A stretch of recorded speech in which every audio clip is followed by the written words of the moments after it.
Vous avez brièvement abordé, puis c'est revenu souvent dans durant la campagne, la question de l'attraction d'investissements étrangers. Vous avez parlé encore une fois explicitement d'Investissement Québec et de réforme. Je vais vous amener sur deux autres organismes. Le maire Labaume semble beaucoup apprécier Québec International. Et quand moi je regarde les résultats de Montréal International, ils ont été étincelants. On parle de 2 milliards de dollars d'investissements attirés là, depuis 2 ans. Ce sont des records. Partagez-vous cette analyse qu'on a, que ces deux organisations-là travaillent bien? Bon.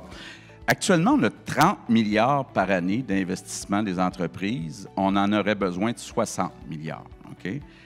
C'est sûr que Québec International, Montréal International, Investissement Québec doivent travailler mieux ensemble.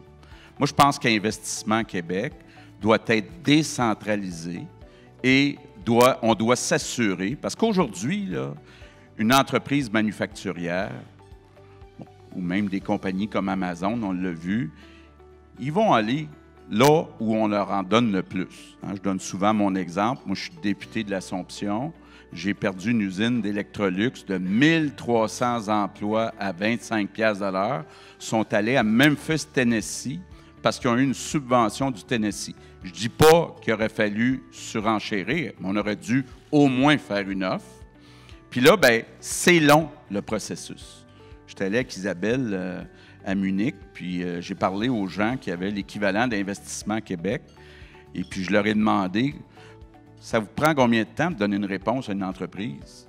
Ils m'ont dit 1 semaine. Fait que là, je suis parti à rire. Puis là, ils ont dit, on vous le concède, ça peut aller des fois à 2 semaines.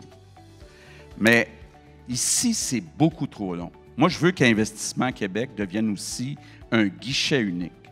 Que les entrepreneurs ne soient pas obligés d'aller eux-mêmes transiger avec l'environnement, transiger avec la CPTAQ, transiger avec 5-6 ministères.